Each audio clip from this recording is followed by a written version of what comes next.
এখন বড় হয়ে গেছে না, এখন বাবার কথা শুনছে বাবাই।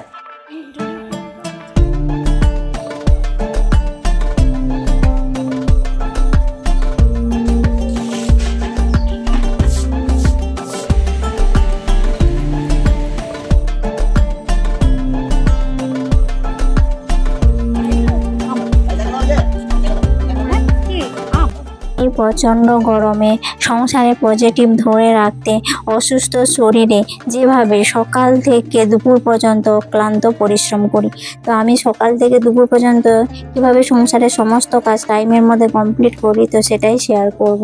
রাধে রাধে বন্ধুরা, তোমরা সবাই কেমন আছো? আশা করছি যে যেখান থেকে আমার এই ব্লগটা দেখছো সবাই খুব ভালো আছো, সুস্থ আছো, আর আমিও বেশ ভালো আছি। আমি সবিতা বেঙ্গলি ব্লগ চ্যানেলে তোমাদের সকলকে অনেক অনেক স্বাগত আর ভালোবাসা। তো যেহেতু মেয়ে সকাল মর্নিং স্কুল হচ্ছে, তো সকাল সকাল আমি এই জন্য দেখো টিফিনটা রেডি করে নিয়েছি। তো ঘুম থেকে উঠে উঠোনে ছড়া দিয়ে নিয়েছি, তারপরে ফ্রেশ হয়ে জামাটা চেঞ্জ করে চলে এসেছি, আর গ্যাসটা মুছে নিয়েছি। আর এই যে ব্রেডটা রাখা ছিল, তো সেই জন্যই আলুটা সেদ্ধ করে নিয়ে আর এইভাবে করে ব্রেডটা বানিয়ে দেবো। আর স্কুল ছুটি হবে জানো তো, সেই 11:30টার সময়, আর বাড়ি আসবে তখন 12টা বেজে যাবে। ওই জন্য সকাল সকাল তো কিছু খাবারও ভালো হয় না, তো যেন একটুখানি ভারী টিফিন দিলাম, যাতে ওর টিফিনটা খেলে একটু পেটটা ভারী থাকবে। তারপরে মেয়ের যে রেডি হয়ে গেছে, ওকে দেখো খাওয়া হয়ে গেছে ওর, তো চা বিস্কুটই খেয়েছে, আর কিছু খাইনি, আর টিফিনটা দিয়ে দিয়েছি। তো একটুখানি জামা সে টিফিনটা মেরে দিলাম, ওড়নাটাই ও সাইকেল নিয়ে চলে গেল। এই কিছুদিন মেয়ের স্কুল হবে মর্নিং, তারপরে তো মেয়ের মর্নিং স্কুল আবার ছুটি পড়ে গেলে গ্রীষ্মের, তখন আবার নতুন যেমন করে স্কুল খুলবে, যখন 10টার স্কুল হবে। তো মেয়ে স্কুল চলে যাওয়ার পরে যে আমি এখন চলে এসেছি বাগানে ফুলগুলো তুলতে। আর দেখো টগর ফুলের এত পাতাগুলো এত বড় বড় হয়েছে, আর ফুলগুলো কিন্তু অনেক বড় বড় মোটা মোটা হয়েছে, কিন্তু টগর ফুল এখন খুবই কম হচ্ছে। বৃষ্টি হয়েছে না, সেই জন্য এখন পাতাটার বেশি বেড়ে যাচ্ছে, কিন্তু ফুল বা কুড়ি সেরকম বেশি হচ্ছে না। তো যাই হোক, সংসারের সমস্ত কাজগুলো আমাকে করে নিতে হবে, যেহেতু আমার একার সংসার। তো তোমরা দেখতে থাকো, আশা করছি ভালো লাগবে। যে সকল বন্ধুরা নতুন আজকে আমার চ্যানেলটাতে দেখছো, আমার ভিজিট করছো, তাদেরকে অসংখ্য ধন্যবাদ। আর যে সকল বন্ধুরা আমার পরিবারে এসেছো, তাদেরকে অনেক অনেক স্বাগত আর ভালোবাসা। তোমরা একটু ভালোবাসা দিলে আমি এগিয়ে যেতে পারবো, তোমাদের ভালোবাসা ছাড়াই তো কখনো আমি এগিয়ে যেতে পারবো না। তো তোমরা একটু আমাকে সাপোর্ট করো। আমি এসেছি এই প্ল্যাটফর্মে, আমার একটা স্বপ্ন আছে, তো সেই ছোট্ট স্বপ্ন পূরণ করার জন্যে। তো দেখো ফুলগুলো তুলে নিয়ে এখন চলে এসেছি। আর এসে এই দেখো বিছানাটা তো ঘরে যে বিছানা ছিল সেটা তুলে নিয়েছি, আর এটা হচ্ছে ড্রয়িং রুমের এখানে। তো বিছানাটা আমি চাদরটাকে কাচতে দিয়েছি, আর আজকে হচ্ছে সোমবার, বলতে ভুলে গিয়েছি। তো এই জন্য বিছানাটা তুলে নিয়েছি, আর এই ছোটো খাটের মানে চাদরটা তুলে নেওয়ার পরে একটুখানি মানে ধুল হয়ে গেছিলো, ধুলো পড়ে গেছিলো, তো সেই জন্য একটুখানি ক্লিন করে নিয়েছি। মানে কি বলো তো, এই সংসারের কাজের ফাঁকে ফাঁকে এই কাজগুলো যদি করে নেই, তাহলে অনেকটা সহজ হয়, সুবিধা হয়। কি বলো তো, না হলে এই কাজটা আজ নাই কাল করবো, এরকম করতে থাকলে না কাজের পাহাড় জমে থাকে, তখন আর করতে আর ভালো লাগে না। অল্প অল্প কাজেই ভালো লাগে করতে। তো এই জন্য দেখো এখানে ভালো করে ঝেড়ে টেড়ে মুছে পরিষ্কার করে নিলাম, খাটটা পরিষ্কার করে নিয়েছি। তো ওখানে একটা চাদর পেতে নেব। আর এই যে ড্রেসিং টেবিলটা বারে বারে পরিষ্কার যত করি নোংরা হয়ে যায়, তো এই জন্য ওখানেও একটু পরিষ্কার করে নিন। প্রত্যেকদিন ছোটো ছোটো অল্প অল্প জিনিসগুলো যদি পরিষ্কার করা হয়, কিন্তু তাতে দেখবে কাজটা অনেক সহজ হয়, সুবিধা হয়। আর আমি আমার অসুস্থ শরীর নিয়ে সংসারে পজিটিভ ধরে রাখতে এই প্রচণ্ড গরমের মধ্যেও সংসারে অক্লান্ত আমি পরিশ্রম করে যাই। তো আমার সংসারের একা সংসার বলেছি তোমাদেরকে, তো এই জন্য তো একা সংসারের সমস্ত কাজ নিজের হাতে একাকে করতে হয়। তো এইদিকে হাতটা গুছিয়ে নিয়েছি। তো এই যে এখন ড্রেসিং টেবিলে সব জিনিসগুলো ছিল, একটু ওগুলোকে নামিয়ে একটুখানি মুছে পরিষ্কার করে নিলাম। তো আমি এই চ্যানেলটা আমার হচ্ছে নতুন চ্যানেল, তো এই চ্যানেলে তোমরা আমাকে একটু সাপোর্ট করো। যে সকল বন্ধুরা আমার পুরানো চ্যানেলটাতে রয়েছে, তাদেরকেও অনুরোধ করছি তোমরা আমার এই নতুন চ্যানেলে এসে একটুখানি আমাকে সাপোর্ট করো, আমাকে ভালোবাসা দিয়ে যাও। তো এদিকে দেখো সংসারের কাজগুলো এই যে আস্তে আস্তে করে নিয়েছি। আর আর এই সংসারে কাজগুলো করতে আমাদের কোনো অসুবিধা হয় না, কোনো কষ্ট হয় না। আসলে আমরা সংসারটাকে নিজের থেকে এতটা ভালোবাসি না, তো সংসারের সমস্ত কাজ আমরা হাসি মুখে ভালোবাসি করে নিই। তো এদিকে দেখো পরিষ্কার করে নেওয়ার পরে এখন একটা করে কাঁচা চাদর পেতে নিলাম। এখন বেশ সুন্দর লাগে, পরিষ্কারও লাগে। আর আমার তো বেশি ভালো লাগে যখনই আমি ঘরটা সুন্দর করে সাজিয়ে গুছিয়ে রাখি। আর নিজের সংসারে নিজের ঘরটা নিজের হাতেই সাজিয়ে গুছিয়ে রাখাটাই ভালো। তো আমার কাছে তাই আমার এটাই হচ্ছে আমার স্বর্গ। তো স্বর্গটাকে আমি সবসময় সুন্দর করে সাজিয়ে গুছিয়ে রাখার চেষ্টা করি। আর এইদিকে বেলকুনির এই দিকটাতে দেখতে পাচ্ছ, তো এই দিকটাতে না ওই যে উইন্ডোর প্লান্টের গাছগুলো ছিল, তো ওগুলো একটুখানি কাদা বালি পড়ে যায় জল দিলে, তো সেই জন্য ওগুলোকে নামিয়ে নিয়ে একটুখানি এখানে জল দিয়ে ধুয়ে পরিষ্কার করে নিয়েছি।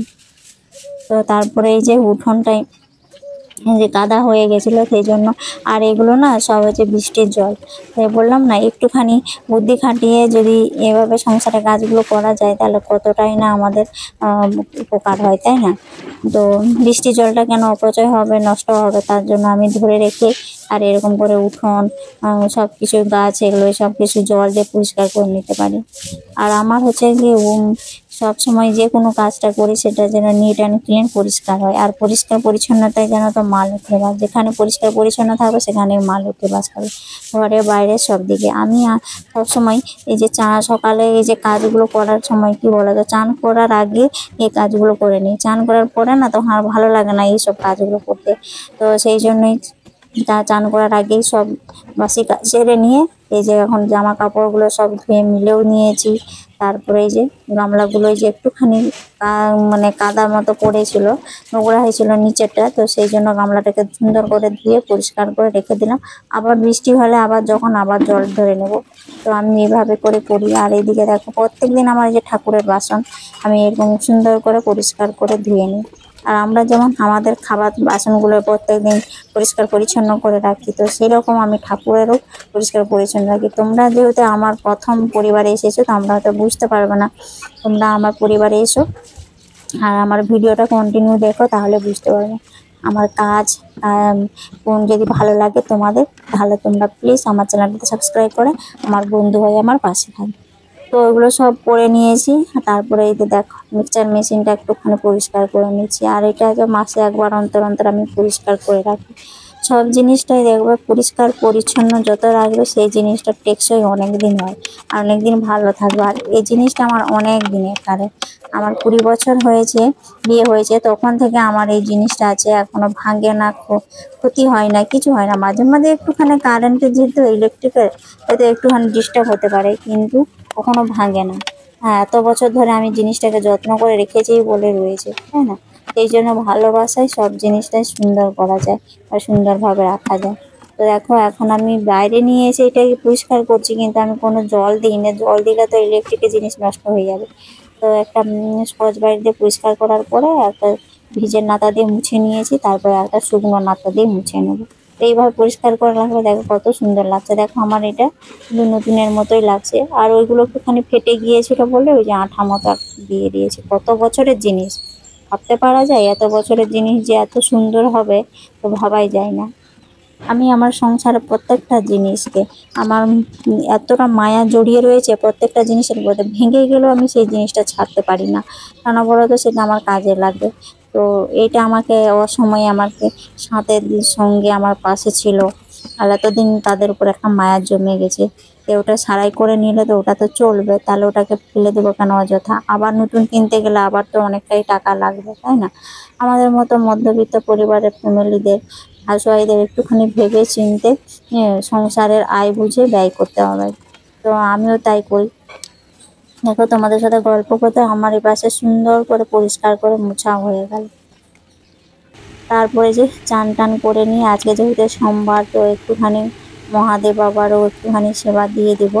তো ওই জন্য সুন্দর করে এখন ঘি আর মধু মাখিয়ে চান করিয়ে একটুখানি সেবা দিয়ে দেবো। সোমবার হলে একটুখানি শিব পূজাটা আমি এভাবে করে রাখি, এভাবে করি যাতে আমার সংসারে সবসময় পজিটিভ বজায় থাকে। আর পজিটিভ ধরে রাখতেই সংসারে আমি অক্লান্ত পরিশ্রম করি, এতে আমার কোনো কষ্ট হয় না। অসুস্থ শরীর, কিন্তু আমার শরীরটা খুবই খারাপ, ঠান্ডা লেগে জ্বর কাশি সবই হয়েছে, কিন্তু কি করবো বলো, একা সংসার, বসে থাকলে তো উপায় নাই। এই যে শরীর খারাপের বাহানা করে যদি বসে থাকে তাহলে সংসারের সমস্ত কাজ পড়ে থাকবে, আর পড়ে থাকলে কাজ আমার আবার ভালো লাগে না। হ্যাঁ, নিজের শরীরে কষ্ট হোক যে হোক, কিন্তু আমার সংসারের সমস্ত কাজ স্টেপ বাই স্টেপ টাইমের মধ্যে কমপ্লিট করে নিই, আমার তাহলে ভালো লাগে। তো সংসারে অগোছালো থাকলে কোনো দিন আমার মন ভালো থাকে না। আর সংসারটা যতক্ষণই সুন্দর সাজানো গোছানো থাকবে, মনটাও পজিটিভ করে থাকবে, আর সংসারে পজিটিভ এনার্জিও প্রবেশ করবে। তো আমারই তো খুবই ভালো লাগে। তো এদিকে দেখো মহাদেবকে একটুখানি সুন্দর করে আর যেহেতু সোমবার ছিল সেই জন্য একটুখানি আতপ চাল দিয়েছিলাম, আর ফুলগুলো দিয়ে সুন্দর করে সাজিয়ে দিয়েছি। আর সাদা ফুল দিয়ে সাজাতে কত সুন্দর লাগে, সাদা ফুল দিয়ে সাজালে সব জিনিসটাই ভালো লাগে। সাদা হচ্ছে, সাদা রঙটা কি বলতো, হ্যাঁ সব কিছু রং মিশিয়ে সাদা রং হয়। তো সেই জন্য সাদা রঙটা সবার হচ্ছে খুবই প্রিয়, সেই জন্য বলা হয় সাদা রঙটাকে শান্তির প্রতীক। তো এখন পুজোটা হয়ে গেছে, যে এখন মেয়ে আরতি করে নিচ্ছি, ব্যাস পুজো আমার কমপ্লিট। তো মেয়ে স্কুলে গেছে, ও স্কুল থেকে আসবে, তো 12টা বেজে যাবে। তো ও আমাকে বললো যে একটুখানি পোলাও বানিয়ে দিবে, তো ওর জন্য একটুখানি পোলাও বানাচ্ছি। আর পাশে পোলাওটা বসিয়ে দিয়েছি, আর এই পাশে ওই পনিরের রান্নাটা করে নিচ্ছি, শাহী পনির আর আলুর দম করেছি। মা মেয়ে থাকে তো সেই জন্য অল্প অল্প করে রান্না করি। তো যা করি এটাই এখন করছি, এটা আমাদের অনেক দুবেলার মতো হয়ে যাবে, তো রাতেও এটা হয়ে যাবে। তো সেই জন্য সংসারে আয় বুঝে আমি ব্যয় করি, আর এতে আমার সংসারে মা লক্ষ্মী সর্বদা বজায় রয়েছে। আর এইভাবে যদি সংসারের সমস্ত কাজগুলো করা যায় না, তাহলে দেখবে সংসারে লক্ষ্মীশ্রী বজায় থাকে। আর মা অন্নপূর্ণার ভাণ্ডার কখনো ফুরায় না, সবসময় মা অন্নপূর্ণার ভাণ্ডার আমার সংসারে অক্ষয় থাকে, অটুট থাকে। তো আমি এইভাবে সংসার রান্নার পরে কিন্তু আমি সঙ্গে সঙ্গে গ্যাস পরিষ্কার পরিচ্ছন্ন করে রাখি, দিনের বেলাগুলোকে রাতের বেলায়, কিন্তু দিনের বেলায় আর রাতের বেলায় এবং যদি পরিষ্কার পরিচ্ছন্ন করে রাখে থাকে না, তাহলে দেখবে তুমি যখন পরে যাবে রান্না করে তখন তোমার মনটাও ফ্রেশ রাখবে, রান্না করতে ইচ্ছে লাগবে। রান্নাঘর যদি নোংরা হয়ে থাকে তখন আর কোনো কিছু ভালো লাগে না। তো যাই হোক, রান্না বান্না সেরে কমপ্লিট করে নিয়েছি। আর এইদিকে আমাদের দেখো উঠোনে এখানে আম পড়া হচ্ছে। তো আম পড়ার আম খাবার থেকে কিন্তু আম কুড়ানোর মজাটাই কিন্তু সব থেকে ভালো লাগে। আমার তো খুবই ভালো লাগে, সেই ছোটোবেলাকার কথা সব মনে পড়ে যায়। তো আমগুলো যেহেতু একটুখানি মানে গাছ পাকা হয়ে গেছে, তো আমগুলো যদি পড়ে যায় না ফেটে যাবে, তো আমাদের উঠোনে যে পড়ে যায়, উঠোনটা যে ঢালাই আছে তো ফেটে যাবে। সেই জন্য আমি একবার বলেছিলাম যে আমগুলো পড়ে যাচ্ছে, নষ্ট হয়ে যাবে, ফেটে। সেই জন্য মালিক কি করেছে, লোক ডেকে আমগুলো পেড়ে নিচ্ছে। তো আমগুলো, এই গাছটা আছে হিমসাগর আম।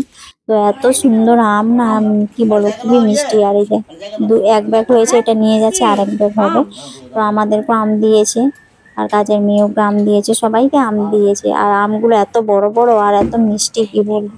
যেহেতু এবছর অল্প আম হয়েছে, কিন্তু আমগুলো বিশাল বেশ ভালো বড় বড় হিমসাগর আম না, বাজারে কিনতে পাওয়া যায় সেই রকম বড় বড় আম।